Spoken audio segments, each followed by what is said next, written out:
biggest hurdle in getting started with WordPress development is to set up the local environment. And this used to be some serious pain in the ass, but in recent years it has become way easier.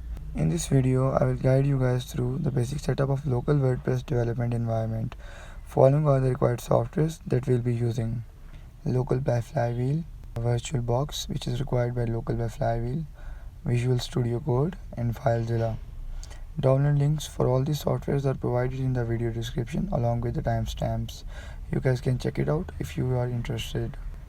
Local is the software which we will use to set up the local server where we will install the WordPress locally on our computer.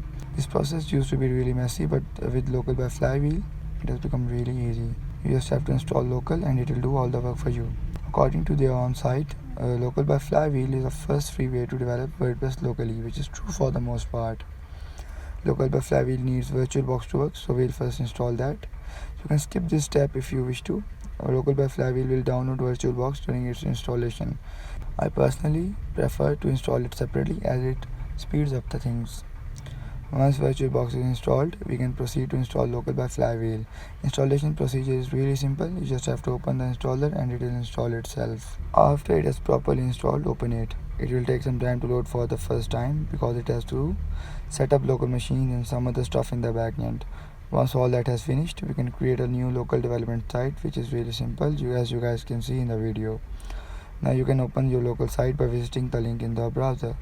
This will work even when you're offline. You can also go to your local site directory by clicking here.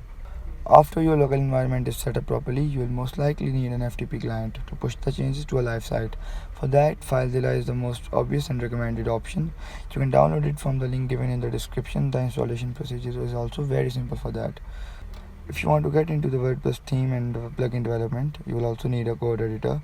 Visual Studio Code is my editor of choice because it's free, lightweight, and very efficient.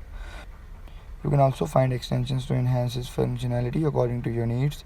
It's really easy to install and use. You can download it from the link provided in the description. That's all for today's video. Hope you guys found it helpful. If you have any questions, then just drop it in the comments. And don't forget to subscribe this channel and press the like button. Peace out.